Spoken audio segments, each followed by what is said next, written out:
Hello and welcome back to the Millennial and the Mom. I'm Maddie, the Millennial, And I'm Katie, the mom. and we're back again. It feels like we were just recording our last episode. That's like the thing about having a weekly show is it's back It's to weekly. back. That's what weekly is every single week. I know, but we're already back. We're here with another episode. And I mean, can you believe it's already August, Mom? No, I mean, the summer has flown by. I'm still hiding from Texas on this northern road trip, and I'm hiding from the Texas heat. I think it was a good 40 or 45 degrees warmer in Texas today than where I am in Vermont. So hiding from Texas is working for me right now. But there is a lot of, the summer heat has been crazy for a lot of people. And so I really hope people are hanging in there. Then there's storms, and I'm reading some books on climate change Global right now. warming. It's terrifying. Yes. I know. I try not to think about it, but anyway, today's Denial topic, is a form of coping, but sometimes you got to face it. I mean, I take public transportation. We're a We all have one-car to do family. We have to all do our part. But I yes, so recycle. anyways, we will do another episode sometime on the whole global warming because there's a lot going on. But I'm excited to talk about our topic today. We're going to be talking about meal prepping because, as usual, guess what? I have a lot of thoughts about it. So it will be interesting to get into it. I know. I feel like meal prepping and like the, Instagram world we live in, it's like everyone seems to be meal prepping. I meal prep. I don't necessarily like it, but I feel like you just like unless you want to spend like $15 a day on lunch, like you got to bring your own. Well, here's what I will give you all millennials and Gen Zers. You're very good at coming up with these creative names for basically what I would refer to as shit we've been doing all along. I mean, isn't meal prepping just like being an organized adult and feeding yourself without going bankrupt? But it does sound better to call it meal prepping. No, I don't think so. Okay, but think about it. Like,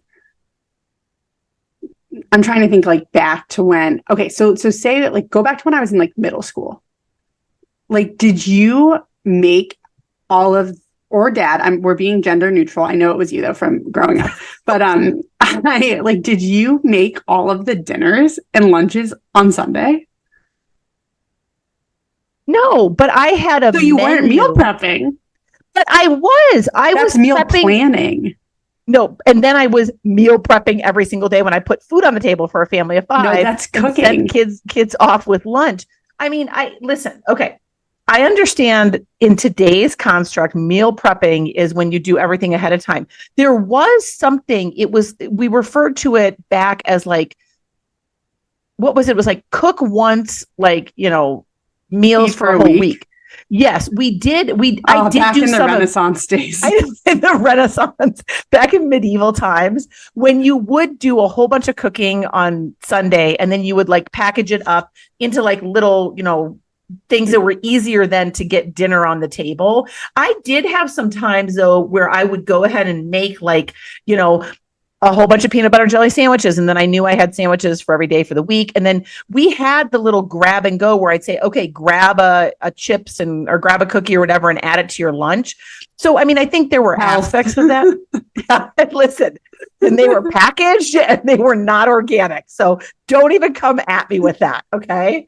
This is called, just getting through the day. But I mean, I think that, yes, I know it's become, as with everything, now it's to the, nth degree. And I mean, the stuff that people are meal prepping, we're going to get into that, but I mean, it can be very elaborate. But I would say also, as someone who has had a career in education, it's most teachers and people who work in schools are going to be like, of course you have to prep your meals for the week and pack your lunch every day. Not everyone has a job where they can have that choice of like, should I buy lunch or should I pack lunch? I mean, I worked in a career where we had no ability to leave campus and go get lunch somewhere. We had to bring our lunch every day. So I did that for a good, 15, 17 years. So I'm not a stranger to that. Did I make it all ahead of time? No. And that's going to get into some of how I feel about making everything ahead of time.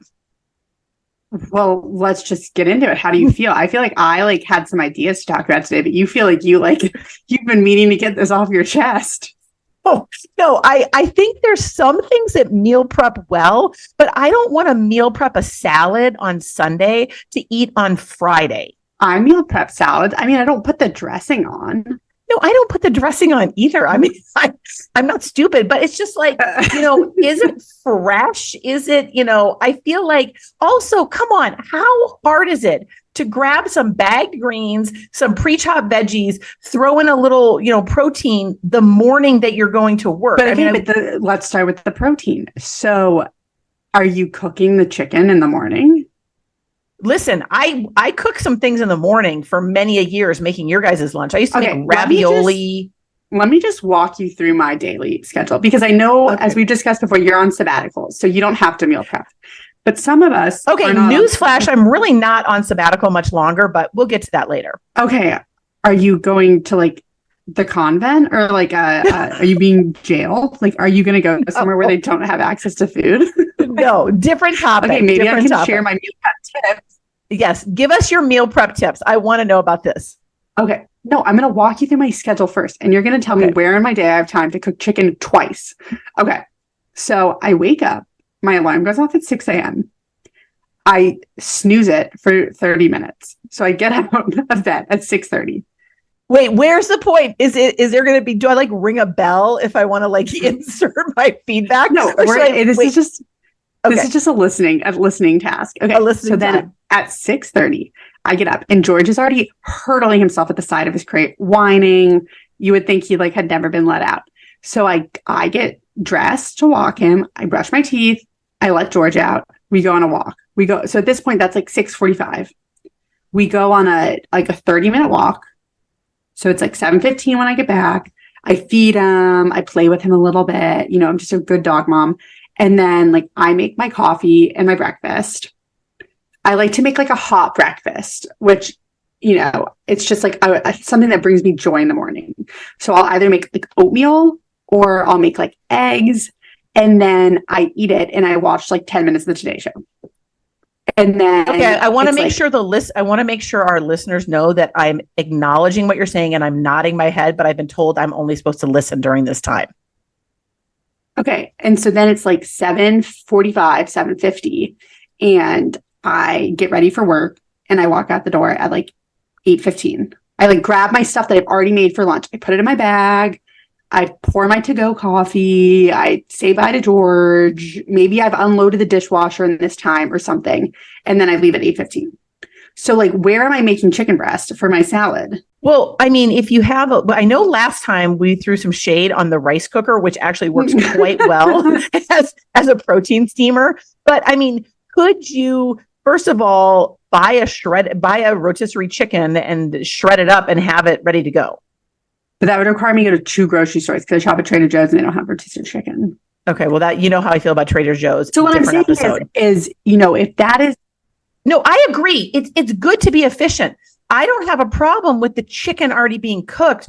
I feel like, if while you're watching the Today Show, you could like throw your salad together. I don't think it would be like this complete derailment of your morning. But honestly, I am in support of meal prep. I don't want this to sound like I'm not supportive of it. It sounds like you hate meal prep. I don't hate meal prep. I'm just saying, like, I think that another issue I have with it, as long as we're getting into it, is like, how do I know on Sunday what I am going to feel like eating for lunch on Thursday or Friday or Monday for that matter? And number 2, I don't really want to eat the same thing every single day for lunch.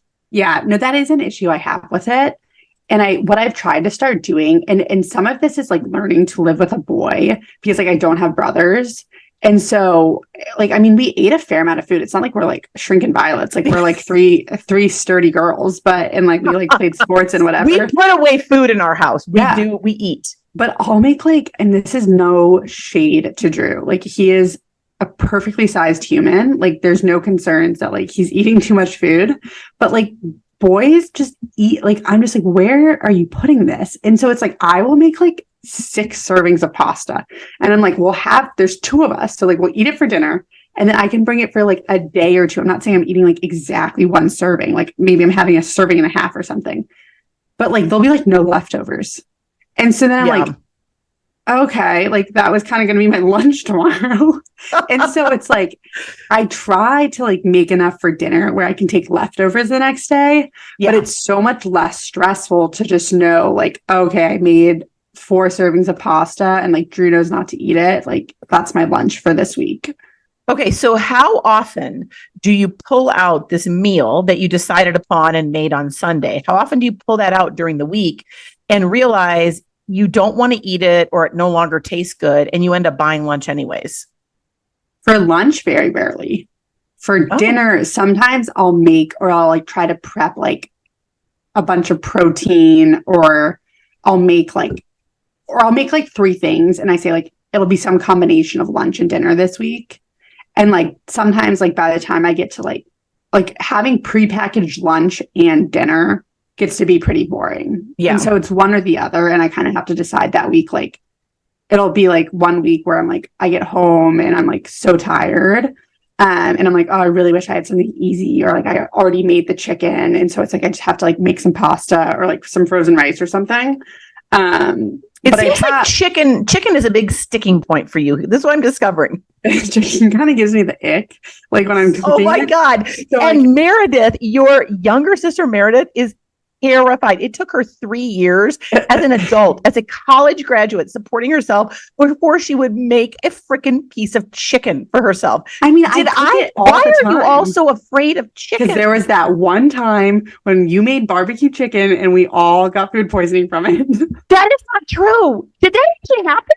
Yes. Do you not remember? I remember we lived in the California Ave house and What? You made chicken one night and we all got sick from it. I don't remember this. This is like a core memory of my childhood. It's like one of the last times I've like thrown up. Oh my God. I'm so sorry. I don't even remember this. So now we're all paranoid that our chicken has to be cooked enough. Okay, wow. I feel terrible. Yeah, you don't have baggage with meal prep because you've been undercooking chicken for 30 years. You can throw chicken into the oven and it works just fine for you. Okay, I didn't know about this, but I did not remember it. Excuse me. Okay.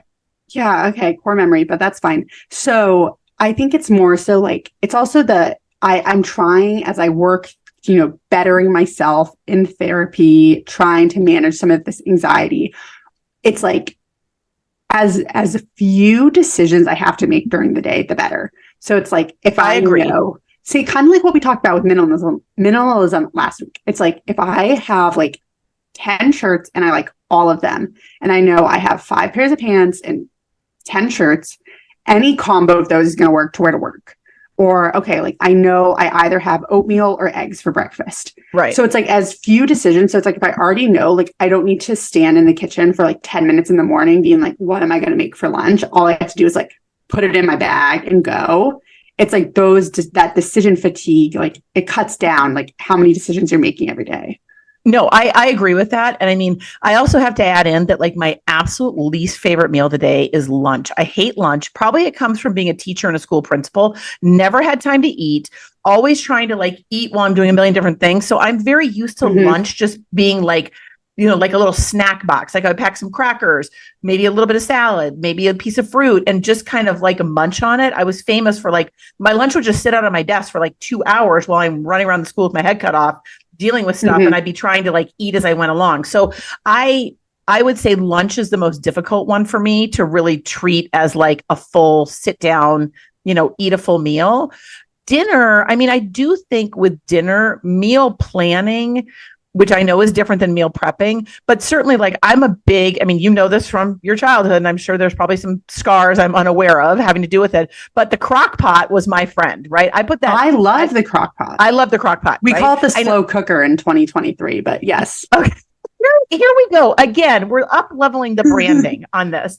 So, but no, I mean, the slow cooker, excuse me. I would do a ton of stuff in that so that, some part of the dinner would already be started or, done by the time I got home and had to, get the rest of the dinner on the table for everybody. So I think of course, I think meal prepping and meal planning is a great way to save money. I think it's a great way to make sure you're eating, a well-balanced diet. Although, what's the thing now that's like a trending to talk about when like you just eat like crackers and cheese for dinner? What do they call that? A girl dinner? Okay. I love a girl dinner. I hate girl dinner. You know me, I want a full meal. I know. That's where you and I are so different. I would eat girl dinner every single day. I would just have like peas and crackers and like some, cut up apple. I'm done.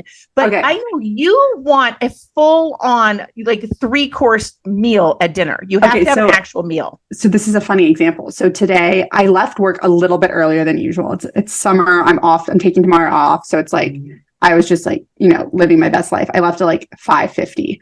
Usually I leave around like, in the summer, closer to 6, but, when we're busy, like 6:15, 6:30. I got home today around probably like 6:30. It takes me like 40, 45 minutes to get home. And so I was like, I'm pretty hungry, but Drew was finishing up something. So like he wasn't available to have dinner yet. And so I had like crackers and hummus, but I wasn't like, oh, girl dinner, I'm done. Like that wasn't a meal. I would throw a glass of wine with that, and then 2 hours later, it's time for dessert. Girl dinner was done. It was like my commute snack or something. It was like an appetizer. No, I get it. Again, I'm a sturdy girl, so. Well, trust me, I'm not hurting for calories, but I think that, I do think all of these things, there's definitely value both, in efficiency, time saving, lowering stress. And you save so much money if you meal plan and then meal prep, right? Because obviously, I'm not someone who ever really had the opportunity to buy lunch out, but that adds up. People are buying like, what's that place with the salad? Sweet Green, right? Green. You go there, it's like $20 to get a salad. To get out of there. So I cannot imagine spending $20 every single day on going out to lunch. I know people do it all the time, but I didn't have the choice. So I had to like bring my lunch. Yeah. But I do think meal prepping is very good in terms of budgeting and planning. I think, it is hard to keep it interesting. So have you had situations where you make some sort of core food and then you prep it into different, presentations of that food, so you're not like bored during the week eating the same thing? Yeah, sometimes, to cut down on my exposure to raw chicken, I'll make like a big batch of it, like at the start of the week, or like I'll make like Greek salad and I could add chicken to it, or I could put it over like quinoa or something. But I think like the buying lunch thing, I actually do think. And I have never been a teacher. You guys are literally heroes, like so much respect. I do think when you work like an office job or a corporate job, like, and it depends on your culture. And I've worked in like all different cultures. I'm in like a pretty good one right now. It's not like anyone is telling me like, Maddie, you have to go sit at that desk for 10 hours a day and like you cannot get up. But it's like, there are a lot of people where it's like going to get lunch is like your one excuse to like get up and walk around. It's like, other than that, you're like expected to be like sitting and working all day. And so it does break up the day a little bit. It's okay, like, I do feel like that. Like my job, like I just mentioned, no one is telling me I can't do these things. But for some reason, I feel like if I'm not saying I'm like going to get a coffee, going to get lunch, going to like drop something off at the post office or something that like has to be done during business hours. And like, that's when I'm at work. Like, I feel like I can't just be like, hey guys, like I'm going to walk around the block. Like I'll be back. Like, not like anyone's told me like you can't go walk around the block to like get some fresh air, but I feel like there has to be a purpose to it. So it's like, it is nice. Like on the days I buy lunch, I do feel like so much more like invigorated in the afternoon because I'm like, I got outside, I walked a few blocks, like I saw the sunlight, like whatever. So I think it's more so like it's a nice little way to break up the day. But no, I agree with that. There are other ways like I could just go say I'm going to get coffee and then like say I got an espresso shot or something and I drink it there. Right. Come back all jittery and be like, yeah, I got the coffee. No, I see that. You have to have a way to break up the day. And it is, I mean, for people in the education profession, it's also very important to not do what I was very bad at, which was like, you should actually take a break and eat your lunch. I was going to say, you guys need the opposite. We need the opposite, right? Yeah. Exactly. That's your time to sit down. But so no, I mean, I do think it obviously has a lot of value. And then what do you think I mean, you were saying you wanted to share some of your favorite, meal prep recipes or ideas. What are some of the things that you're like, okay, this is great. I know I'm set for the week. I really like this meal, whether it be for dinner or for lunch. So I feel like pasta keeps pretty well. I am like, and maybe this will be a later episode, but I am kind of on, wellness journey is not the right word, but I've been reading this book about like anti-inflammation because you and my father have gifted us with some less than ideal genes. And so I'm trying to prevent some things. Okay, in all fairness, when we mated, we didn't both have autoimmune issues when we mated. We probably should have never procreated, but yet we did, and here we are. But yeah, there's some unfortunate combinations I think that happen. We'll see how they play out. So yeah, just trying to, live my best life. So I've been trying to be gluten-free and dairy-free. And the gluten-free pasta maybe holds a little bit less well than the regular pasta, but still pretty good. Like I know if I make a batch and I'll like, we have a microwave at work, so I'll like heat it up. So a lot of times I'll bring like pasta with some, like I buy these frozen turkey meatballs at Trader Joe's that I'll like cook and sauce with some like frozen spinach. And so it's like kind of like a, red sauce and meatball situation. And then I make a lot of Greek salad. Like I've gotten really into it because you can actually dress the pasta and the kale like ahead of time and it holds for like 3 or 4 days. I'm only in the office maximum like 4 days a week. In the summer, it's 3 days. So I'm really only prepping 3 days worth of meals right now. So I'll make like a big Greek salad and I'll do it either with like chicken or like, and then I'll put like quinoa or pasta with it. And that holds pretty well. And then I did actually this week, I felt like we were in a little bit of a rut. And now that I'm trying to be gluten and dairy free, like I just feel like some of my go-tos like didn't satisfy either of those conditions. So I looked up some recipes and I just made this like Moroccan stew. It was actually pretty good. I made it in the slow cooker. And I'm actually shocked you used the word stew because I have been told by all 3 of you, my daughters, that you were all completely scarred by the amount of times I made stew. Oh my God, stew night was just like cringe. Because, okay, the stew, let me like paint a picture of this Moroccan stew. It was like chicken broth, chicken, chickpeas, like tomatoes. It was light. You were supposed to serve it over rice. Okay, stew from stew night was like this thick like meat sauce with like some type of like, what was it, like steak tips or something. And then like, it was cubed beef and it was very cheap. Okay. So it cooked all day in the slow cooker. I love a budget friendly meal. But then it was like a giant like chunk of carrot and like a giant chunk of potato. And you would just put like 4 lumps in a bowl with like some like beef broth. And you were like, stew night. Like, I mean, we could have just had like tuna salad or something. It would have been like $1 a person if we were like trying to have the budget friendly eats. We did have tuna fish casserole, and that was a family favorite too. But anyways, so I'm glad the Moroccan stew. See, again, here are the millennials just like up leveling. I just made stew, like good old Gen Xer stew, and you've made Moroccan stew, and that does sound better. So I'm very happy for you. Okay, so Moroccan stew. This sounds good. This meets your qualifications. So that was good. I mean, and both of your sisters also do a lot of meal prepping. Well, Abby's working from home. Meredith is a meal prep maniac. She meal preps her breakfast. She does the overnight oats. I have to talk about this for a minute. I was just out there recently visiting her, and I was there on Sunday, and she was meal prepping because nothing gets in the way of that kid and her schedule. So she's meal prepping her overnight oats. And I have always heard her talk about overnight oats, and I have such a mental block. I cannot fathom the idea of putting oatmeal soaked in whatever milk or almond milk and these other things in it and leaving it in the refrigerator overnight. Something about the thought of that texture the next morning. I've never done overnight oats for that reason, but she loves it. She does it and she meal preps everything, and she's very organized about it. Again, being a teacher, she's kind of got that schedule, but I don't Well, no, know. so I like go through phases with breakfast, and I'm trying right now. I'm trying to focus on like the gluten and the dairy free, and like I've started taking. I mean, just to preach about my wellness journey, I've also started taking this vitamin regimen, and I feel like I do have a lot more energy at night when I get home from work. So I am able to be like, okay, like I used to like get home, and I would be like, the thought of having to like cook anything that's not already made is like exhausting.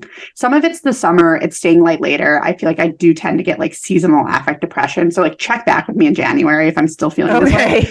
But like I feel like I'm like, okay, great. Like I can like think about, cooking right now or like making that chicken fresh right now. But I do feel like if I'm trying to work out before work, I really do need to have breakfast meal prepped. Or I pick something up on my way into the office or something, Right. because like the thought of having to wake up early enough where I can both work out and make breakfast and eat it is hard. So I have done overnight oats before. I've done chia pudding, which is really good. She And likes that then too. I've never done that. I do like I probably well, I go through phases. Like in the summer, I don't mind eating cold oatmeal. I probably prefer to eat just like a fresh bowl of like oatmeal that I've made. Or I do really like baked oatmeal. And I'll do that with like some like peanut butter on top of it. And that's like more of like a bar. It almost looks like a bar cookie, the baked oatmeal, or like a quick It looks bread. like a brownie or something. Okay. Okay. I'd get behind that. Well, I mean, again, I think I love that you guys are so organized in your meal prepping, and I'm a big fan of it. Obviously, right now, as you pointed out, I'm a little bit free form on my schedule, so I don't have to be as organized about it. But I think it does have a lot of value from a nutrition standpoint and from a financial standpoint. What are some of your must-have supplies? Because I will say, as a former teacher and school principal, bringing home those containers every day, having to get those washed, and then making sure that you have enough. Because if you're meal prepping for 5 days of the week, you got to have 5 sets of containers and then keep up on top of those washing them. Yeah, so Drew actually just got mad at me the other day because I told him we're no longer allowed to use plastic containers as I'm on my wellness journey. We did just get married, so like on our registry, like I think I had bought a set of big glass containers, like some set of like 8 sizes or whatever when I like just graduated and was living in Charlotte. And then I think we got another set of those off our registry. And then you sent me as some housewarming gift at some point those like zip top bags. Oh yeah, like the stash which are like bags silicone. Yeah. And so is that bad? Is that bad? You're not supposed to use those? No, that's fine. That's fine. So we have a fair amount of containers. So I think we have enough where it's like if I make like 4 containers worth of food, we have enough still that it's like you can have leftovers in after meals for dinner, whatever. But yeah, so the right container is key. You need something that's also not going to like spill or whatever in your work bag. And then I really like the things I like to buy at the grocery store. It's like our grocery list looks kind of the same every week. It's like we get like greens, cucumbers, like things to make salads with. I always like to have like chickpeas on hand and like black beans because those are easy. Like some type of pasta and sauce. And then like a frozen meat, so like the turkey meatballs or something else frozen. And then I'll get like 1 or 2 proteins that like has to be cooked. And then I just, I'm like, okay, I can make a variation of a bunch of different things with this on those weeks where like I haven't planned everything out, because it feels less stressful to know like, okay, back when I was like eating cheese like 2 weeks ago, like I have stuff to make quesadillas with, or like, right. Something quick. If I get home from work and it's for whatever reason, it's been like a longer day than I expect, I can like throw something together pretty quick. And you have the ability to put it in a refrigerator at work, right? Because that's the other thing. The other consideration is making sure that you have, I've had some great lunch boxes when I didn't have access to a fridge, or I didn't have a fridge in my classroom, or, whatever. So, getting that lunch box or that way to get it, from home to work with it, staying intact. Yeah. Yeah. So we have a fridge, which is nice, and a microwave.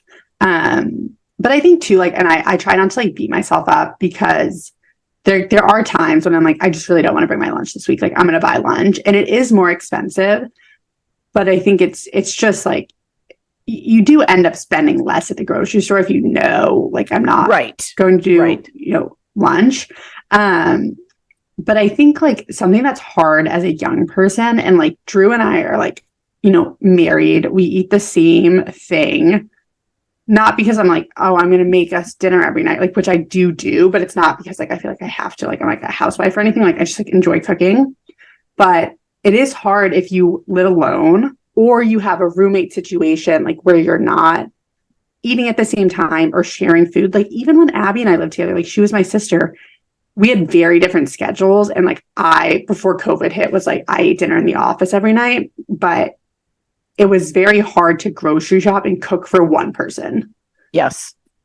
Yeah.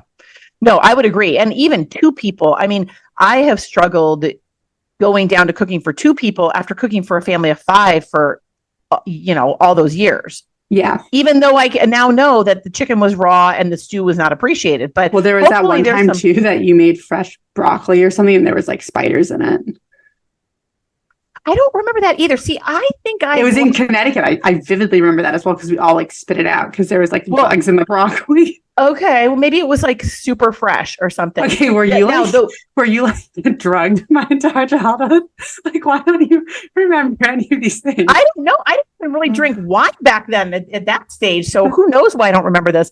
I do remember the one thing that I still continually, you guys give me crap about, is a long, long time ago. I mean, I think when you made the mashed cauliflower and you told us it was mashed potatoes. I was ahead of my time because I want you to know that was a solid 20-ish years ago. And I was like, I'm going to pass off mashed cauliflower as mashed potatoes to these children of mine, just trying to keep you healthy. And cauliflower now has had its whole moment. And I was ahead of my time with that. I probably am the one that came up with that. I also used to, when you were really little, I didn't give you ice cream. I put it would be yogurt. The wheat germ in the yogurt. Yes, I put yogurt in a cone, like a cake cone, and I would sprinkle wheat germ on the top, and I would tell you it was sprinkles. And I'll never forget, one of you had a friend over, and you're like, "Oh, mom, like let's have ice cream cones." And I'm making, what I had passed off as ice cream cones to you, and this other little girl that was over for a play date, she ratted me out. She's like, that is not ice cream. That is yogurt. And those are not sprinkles. So the gig was up after that. But, you do what you do as a parent.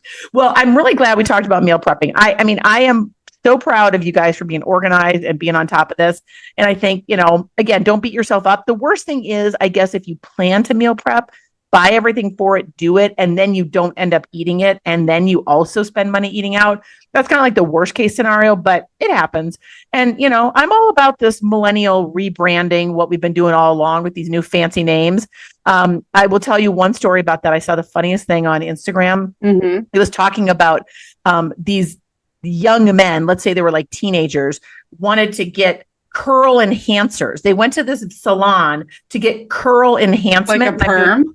Well, this entire Instagram reel or whatever this was, maybe it was a TikTok post on Instagram. It was about, you could get a curl enhancement treatment at this salon for like $300.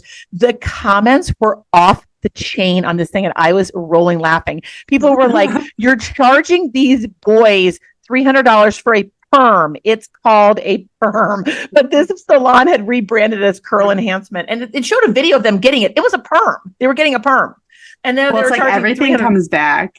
It does. It come back, and I'm like, as someone who has naturally curly hair, I don't understand perms because it's hard to deal with. But you know what? If that salon wants to make their money doing that, and those young men are going to pay it and feel good about themselves, then who am I to judge? Wait, so getting back to meal prepping, what were some of I won't make any comments. What were some of your favorite meals that you made us growing up? Taco ring. I'll rank them. A taco ring, pesto pasta, pizza casserole, fried rice. We did a lot of tuna fish early on in your childhood. Listen, I wouldn't say stew was my favorite. It was cheap. It was quick. It went in the crock pot. I tried to limit it to the winter months. What was the one that you guys all loved? Gorditos. It was like some meal kit. It was terrible, but it was good at the time. We made a lot of quesadillas. I don't know. I mean, we're pretty basic people. There wasn't any fancy cooking. Drew's favorite thing to say about our family, or one of his favorite things to say, is he's like, you guys like really like pesto pasta because I make it all the time. Like that's a core meal. And I'm like, yeah, like it used to be when like it was our birthday and we like got to pick what you made for dinner. We'd always pick like pesto pasta. It was so great. And like it was great. Meredith would have it with like steak or whatever. And I'm like, yeah, like I mean, it's like I would rather eat pesto pasta at home than like pasta with marinara sauce at home.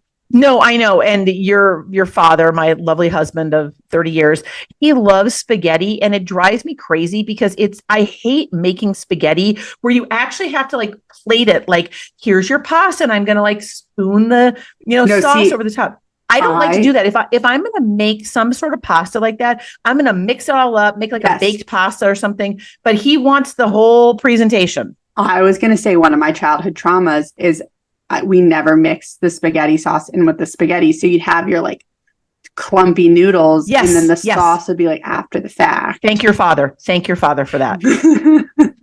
Yeah, I'm not owning that trauma. I'm not owning that part of the trauma. But of those meals, so what were the top ones? Okay, so I did like taco ring. And so for anyone who's not familiar with this Midwest it's the best. It's like, what is it, like crescent rolls? And then you put taco meat like in the center with like cheese, and then you fold it over and it's a ring and you bake it. It makes it a very decorative ring. It's delicious. You serve it with the taco fixings on the side. Yeah, my favorite is like the pieces of like translucent like iceberg lettuce that you buy like pre-chopped in the bag. Yeah. It works. That was good. I mean, as I mentioned, like I loved pesto pasta. Pizza casserole was pretty good. Yeah, that was a vibe. I mean, we're not in that phase of our lives where we're eating like that. You guys were also like swimmers and water polo players. You liked some hearty food for dinner. Well, I feel like I had a fair amount of meat on my bones in high school, but that's nice of you to say. You were an athlete. Oh my gosh. All right. Well, Maddie, this has been real. I mean, this has been a real trip down memory lane, as well as hopefully some tips and some thoughts around meal prepping. It would be funny to do a whole episode on like, what you remember from childhood. We got to get your sisters on here. And we really need to like crowdsource what actually happened in all of your childhood, because apparently I either blacked it out or you guys are all, what's it called? What's that word now where you like tell someone what they're thinking is wrong? You think we're gaslighting you? Okay, what does that word gaslighting mean? Anyways, I don't want to. Don't tell me now. No, it'd be like if like we didn't actually. You are. I could have blacked it out. It'd be like for a fact that like we did not get food poisoning from eating chicken, and all of us are like, no, mom, like you don't remember? Like we all got food poisoning. Like you're a terrible mom, and like you're like, oh my god, how do I not remember this? But it's like like it's not true. I mean, I'm not sure if that's the official definition, but it's how I would describe it to you. So anyways, I just feel like I need to be reminded of some of these things. Plus, I mean, hey, there's some things from your childhood I'd love to know what actually happened. Maybe you could reveal some secrets that I'm not privy to at this point yet. But no, that would be a fun episode. We got to maybe we should have a therapist on that episode as well. I was going to say, I feel like we need a moderator. Maybe Drew can come on and be our moderator. He would probably be like, good, because he's so calm. He would be like, I can't believe I married into this crazy family. Oh my god! It was like, I forget what he was saying the other day. It was something about, I said something like, well, like when we were growing up, he was like, oh man. He's like, just stop the sentence right there. He was like, I can't even imagine what that would have been like. But no, this was non-stop fun is what it was. Nonstop, someone was either always laughing or crying. Hey, listen, 2/3 of you were perfectly happy at most times. I mean, I can't guarantee the 1/3 that was having a meltdown about something, but I think the odds were pretty good. But no, Maddie, this has been great. We're still enjoying this podcast. Have no clue if anybody's actually listening to it, but I don't care because I'm just enjoying chatting with you, recording from the road. But we have some great topics coming up. We have our August book club episode coming up. And did you finish the book yet? Yeah, I told you on our last episode, I really liked it. Oh, yeah, that's right. You did. I love that book. So we have a lot to talk about with that. And we'll have to also announce our book for September. But make sure you like us, give us a review, give us some feedback, and follow us over on Instagram at The Millennial and the Mom. No, stop plugging the Instagram because I've already told people I'm not posting on it anymore. Well, they can still follow us. I mean, there's no skin off my back. If you want to come run our Instagram, let us know. Yes, opening available for an Instagram intern. And by intern, I mean non-paid, as are all positions at the Millennial and the Mom right now. But anyways, no, it's great. Thank you for keeping me on track, recording from the road. And I'll be in a new location next week when we record. Okay, Mom. Well, this was so real. I'm going to go make some pesto pasta. And I'll check in with you. And I do really apologize about the food poisoning. I wasn't aware of that, but maybe I blocked it out. Maybe I did it on purpose. I don't think so. I didn't have time to do things like that on purpose when I had 3 kids and everything, all the other chaos going on. But nice thought on that. Okay. All right. Well, talk to you soon. Later. All right. Love ya. Bye.